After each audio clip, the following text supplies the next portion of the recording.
Our first lesson is from the book of Genesis, chapter 16. Now, Sarai, Abram's wife, had borne him no children, and she had an Egyptian maidservant whose name was Hagar. So Sarai said to Abram, "See now, the Lord has restrained me from bearing children. Please go in to my maid. Perhaps I shall obtain children by her." And Abram heeded the voice of Sarai. Then Sarai, Abram's wife, took Hagar, her maid, the Egyptian, and gave her to her husband Abram to be his wife, after Abram had dwelt 10 years in the land of Canaan. So he went in to Hagar, and she conceived. And when she saw that she had conceived, her mistress became despised in her eyes. Then Sarai said to Abram, "My wrong be upon you. I gave my maid unto your embrace, and when she saw that she had conceived, I was despised in her eyes. The Lord judge between you and me." So Abram said to Sarai, "Indeed, your maid is in your hand. Do to her as you please." And when Sarai dealt harshly with her, she fled from her presence. Now the angel of the Lord found her by a fountain of water in the wilderness, by the fountain on the way to Shur. And he said, "Hagar, Sarai's maid, where have you come from, and where are you going?" And she said, "I am fleeing from the presence of my mistress Sarai." So the angel of the Lord said to her, "Return to your mistress, and submit yourself under her hand." Then the angel of the Lord said to her, "I will multiply your descendants exceedingly, so that they shall not be counted for multitude." And the angel of the Lord said to her, "Behold, you are with child, and you shall bear a son. You shall call his name Ishmael, because the Lord has heard your affliction. He shall be a wild ass man. His hand shall be against every man, and every man's hand against him. And he shall dwell in the presence of all his brethren." Then she called the name of the Lord who spoke to her, "You are the God who sees." For she said, "Have I also here seen him who sees me?" Therefore the well was called Bir Lahoi Roi, because it is between Kadesh and Bered. So Hagar bore Abram a son, and Abram named his son whom Hagar bore Ishmael. Abram was 86 years old when Hagar bore Ishmael to Abram. And further from the Gospel of John, chapter 8. As he spoke these words, many believed in him. Then Jesus said to those Jews who believed, "If you abide in my word, you are my disciples indeed, and you shall know the truth, and the truth shall make you free." They answered him, "We are Abraham's descendants and have never been in bondage to anyone. How can you say you will be made free?" Jesus answered them, "Most assuredly I say to you, whoever commits sin is a slave of sin. And a slave does not abide in the house forever, but a son abides forever. Therefore, if the Son makes you free, you shall be free indeed." And further from the work, The Divine Providence, number 145. It is not contrary to rationality and freedom to compel oneself. It has been shown already that man has an internal and an external of thought, and that these are distinct as prior and posterior, or as higher and lower, and that because they are so distinct, they can act separately and can act conjointly. They act separately when a man from the external of his thought says and does in one way, while interiorly he thinks and wills in another.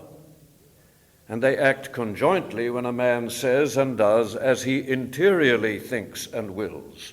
This is common with the sincere, the other with the insincere. Now, since the mind's internal and external are thus distinct, the internal may even fight with the external, and by combat force it to consent. Combat exists when a man thinks that evils are sins, and therefore wishes to desist from them.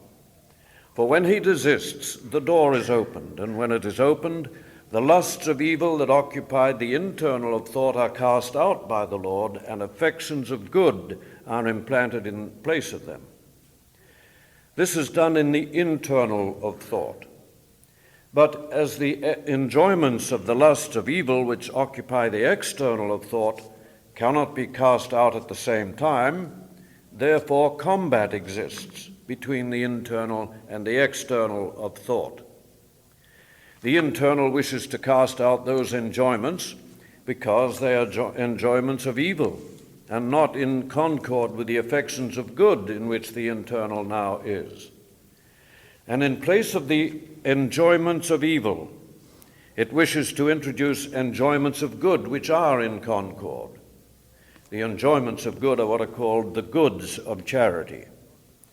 From this contrariety, combat arises, which, if it becomes severe, is called temptation. Now, as a man is man from the internal of his thought, for this is man's very spirit, it is evident that a man compels himself when he compels the external of his thought to consent or to receive the enjoyments of his affections, which are goods of charity. It is manifest that this is not contrary to rationality and freedom, but according to them. For rationality excites the combat, and freedom carries it on. Freedom also, together with rationality, has its seat in the internal man, and from this in the external. When therefore the internal conquers, as it does when the internal has reduced the external to consent and compliance, then the Lord gives freedom itself and rationality itself. For then man is withdrawn by the Lord from hellish freedom, which in itself is slavery, and is brought into heavenly freedom, which in itself is real freedom. And there is given him fellowship with the angels. That those who are in sins are slaves, and that the Lord makes those free who, through the word, receive truth from him, he teaches in John chapter 8. Here end the lessons. Blessed are those who hear the word of God and keep it. Amen. Submit yourself under her hand. The subject of our text is quite obviously self-compulsion. Hagar, the Egyptian handmaid of Sarai, in the midst of her bid for freedom, is told by the angel of the Lord to return to her mistress and submit herself under her hand. In the literal story, this is done for two reasons. First, for the sake of order, so that the handmaid may not do her own will, but rather submit to the will of her mistress. For the disciple is not above his master, nor the servant above his Lord. On every plane of life, the civil, the moral, and the spiritual, there has to be a proper ordering of uses and authority, a proper subordination of the lower to the higher for the sake of the orderly functioning of society, both in this world and in the spiritual world. This is involved in the fourth commandment, honor thy father and thy mother, of which the natural sense is said in the writings to include not only one's parents, but also anyone set in authority, such as a guardian, magistrate, or king. And there are several examples in the word of servants or others in lowly positions forcing themselves to submit to someone in authority. For instance, when Joseph's brethren came to Egypt to see Joseph, they bowed down themselves before him with their faces to the earth, because he was the governor of the land. The second and more specific reason for Hagar's return and self-affliction was that Ishmael might be born and raised in the house of Abram, It will be recalled that Sarai, Abram's wife, bare him no children, when yet it was promised by the Lord that Abram's seed would be given the land from the river of Egypt unto the great river Euphrates. For these two reasons, then, Hagar was told to return to her mistress and become her handmaid once more. Now, while it may appear at first sight that there is more of external compulsion than of self-compulsion in the instructions given to Hagar by the angel of the Lord, it is to be noted that she was not forced to obey under threat of punishment, but was led by the promise of reward if she chose to obey. Having instructed her, the angel of the Lord said unto her, I will multiply your descendants exceedingly, that they shall not be counted for multitude. Behold, you are with child, and shall bear a son, and shall call his name Ishmael, because the Lord has heard your affliction. The way of the Lord is always to lead by means of rewards, rather than to force and drive by means of punishments, despite occasional appearances to the contrary in the sense of the letter of the word. Since from the Lord there is never any compulsion, we read, it is a universal law that all that is good and true is inseminated in freedom, for otherwise the ground cannot possibly receive and cherish what is good, and in fact there is no ground in which the seed can grow. Any appearance of compulsion, however, vanishes when we turn to the internal or spiritual meaning, because in that sense neither the angel of the Lord nor Sarai are persons outside of Hagar. In the spiritual meaning of the Scriptures, all ideas of person, time, and place give way to ideas of states of mind. The scene here is not the distant land of Canaan, remote from us in time and in situation, but our own mind, in which dwell the two affections represented by Sarai and her Egyptian handmaid Hagar. Sarai, the mistress, represents what is called the affection of interior truth.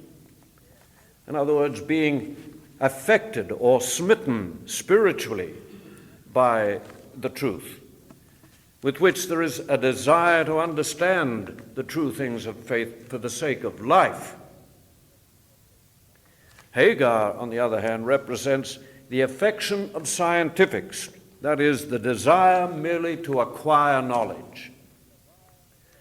It is the latter affection that must be like a handmaid, serving her mistress and not despising her. It is this disdainful affection also that seeks to escape servitude and to draw the mind away to Egypt, the land of sensuous knowledge. It is in such an uncharitable wilderness state that the angel of the Lord advises a proper ordering of the affections of the mind, so that the lower afflicts itself under the hand of the power of the higher. The angel or messenger of the Lord is the influx that comes from those childhood states of love and innocence that are called remains of goodness and truth, which give us the ability to think and also to understand what the goodness and truth of civil and moral life are, and also to receive spiritual truth or faith. These remains of goodness and truth are what are referred to when it is said that this whole incident took place after 10 years of Abram's dwelling in the land of Canaan, because the number 10 signifies remains. The effect of this influx from the remains or remnant of our childhood innocence is to enliven the truths that we have learned from the word of the Lord. These are indeed a fountain of waters, but they're said to be in the wilderness because as yet they lie dormant in the form of mere knowledges, facts remembered in the memory. When they are as it were, brought to life, there's a certain enlightenment from which we see the need to subjugate the natural affections under the spiritual. The specific purpose of this self-compulsion advocated in our text is to make sure that natural desires, the natural desire to know, meant by Hagar, is subservient to the spiritual desire to apply the truth to our own life, meant by Sarai. But of course, self-compulsion has a much wider reference. In fact, there are countless states in the process of our rebirth or regeneration in which self-compulsion is absolutely necessary. Always there is a battle between some undisciplined natural affection and some spiritual affection struggling for supremacy. The struggle is felt as self-affliction or self-compulsion because we're shunning what has always seemed to us delightful for the sake of what we now know we ought to find delightful. Such a sense of duty and obedience takes for granted that we acknowledge what is good and true. Consequently, those who have no such acknowledgement, those who have rejected all goodness and truth and have abandoned themselves to their own lusts and the falsities arising from them, cannot compel themselves, and they cannot be tempted because there is nothing in them for evils and falsities to attack. There is no spiritual plane at all, much less something spiritual seeking its rightful place as ruler in the mind. Affirming and acknowledging the true things of the Word supply that spiritual plane. It is formed not only by knowing the Lord's way and by an acknowledgement that it is the only true and good way, but also by being willing to follow that way. This willingness on our part to do the Lord's will lies at the very center of the doctrine of self-compulsion. Not only is it the cause of conflict in us, but it marks the beginning of our freedom. For what else is freedom but the growth and development of this willingness to be led by the Lord? Let it be observed, the writings point out, that in all self-compulsion to what is good, there is a certain freedom, which is not discerned as such while the man is engaged in this self-compulsion, but still it is within.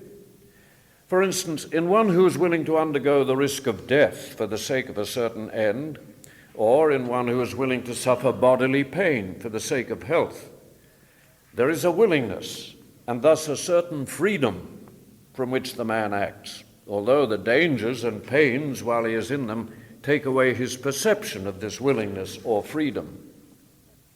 And such is the case also with those who compel themselves in order to do what is good. There is a willingness within, and thus a freedom, from which and for the sake of which they compel themselves.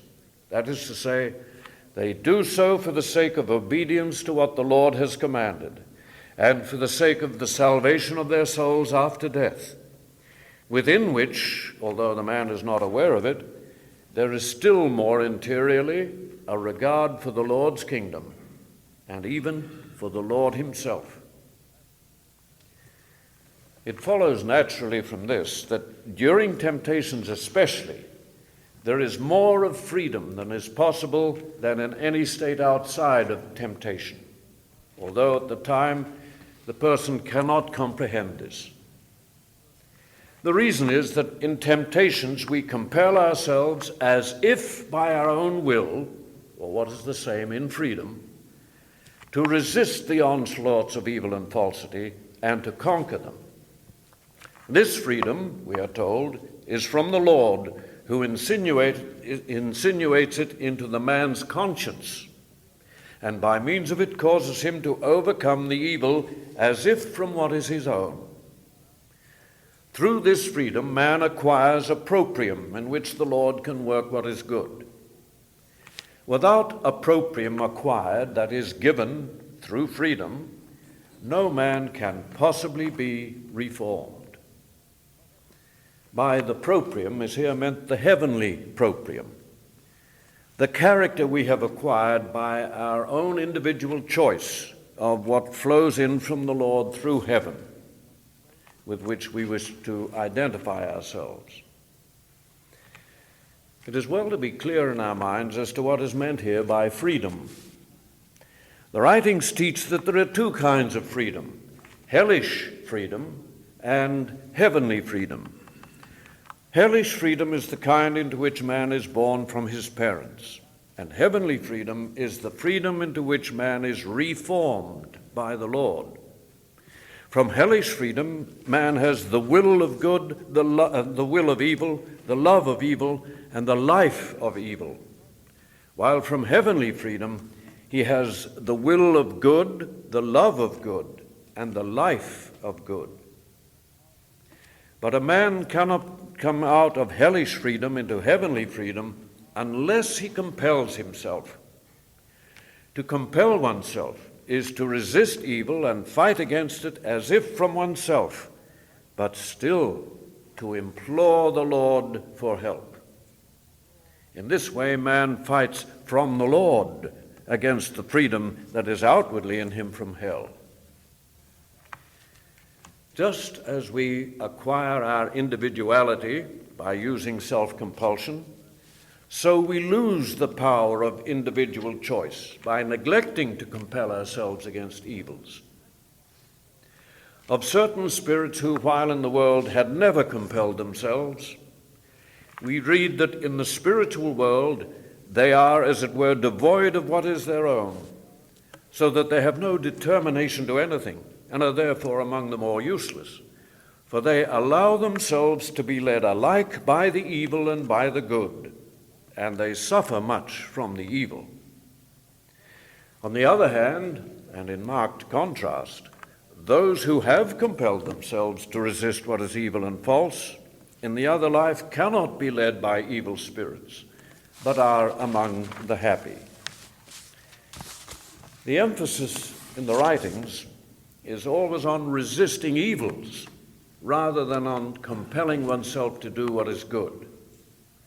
In fact, the plain teaching is that it's impossible for us to do good that's really good until we have compelled ourselves to shun as sins against the Lord, the evils that lurk inwardly in our motives. If the motive is evil, the act is evil, no matter how good it may appear to the world. If we compel ourselves to do good acts of charity from some external fear, such as the loss of employment or social standing, we are not really compelling ourselves from within, but are being compelled by that fear. Clearly then, evils must first be rooted out before good can flow in. For if we are to be affected by good at all, it must flow in from outside of us, since we have no good of our own. All good is from the Lord. There is none good but one, that is God. From him alone, then, comes all goodness and all power to do what is good.